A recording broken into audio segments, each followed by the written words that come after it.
bulleessita ankooti jabaatee daakeen bulleessine maana dheessita ala malee kaayoo sinneessine ma bulleessita ankooti jabaatee daakeen bulleessine maana dheessita ala malee kaayoo sinneessine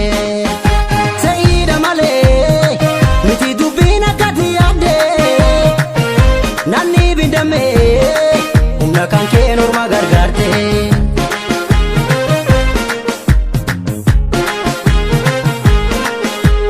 ilkaa'u jiraata ta'e kan nu gidduu nyaatuun si faa'u hinnisu maaddii ulfina qabu kana ormaaf laannee maaliif bullaa gabu garaa lama maaliif bullaa gabu ormi nyaata maaliif bullaa gabu garaa beela maaliif bullaa gabu ormi nyaata maaliif bullaa gabu nas fakkaate sis fakkaacha addanuu baasuuf kan oolu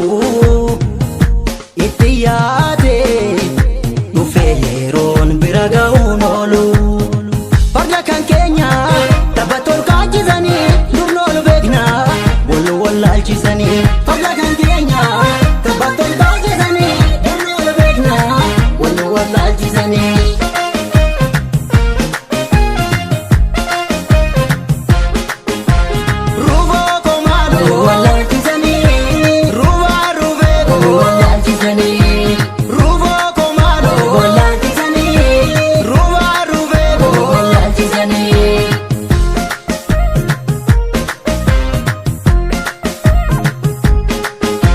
Ebodde beela'ee argaa kee dharra'ee siljee dhama'ee aniin kee rarra'ee artuu naftu sin eegaa guyyaa dhuftu si beekaa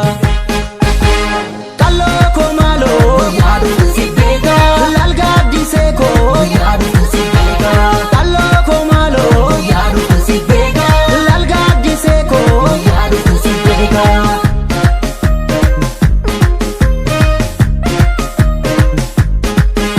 kan darbe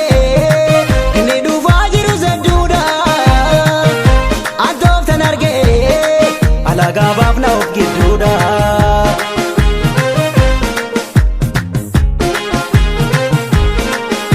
hin milkaa'u jiraata ta'e kan nu gidduu nyaatuun si faa'u hinnisu maaddii ulfina qabu kana ormaaf laannee maaliif bullaa gabu garaa lama maaliif bullaa gabu ormi nyaata maaliif bullaa gabu garaa beela maaliif bullaa gabu ormi nyaata maaliif bullaa gabu jiraadini nu sakaale ofirraa baasnaa malaanii somnis yoogaa iddoo dhaalee laf tokko mo'aa dhugaanii farda kan keenya tapha tolkaachisanii durnoolu beekna wallu wallaalchisanii farda kan keenya tapha tolkaachisanii durnoolu beekna wallu wallaalchisanii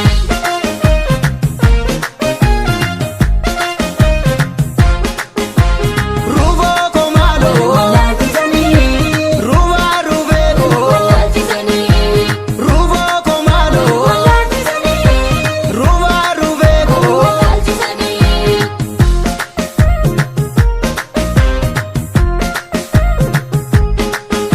Deebuun beelaa obsee wallaalaa koos horsee ijjiitii koos dhoksee akka keenyas tiksee atuu naftu sin eegaa guyyaa dhuftu si beekaa.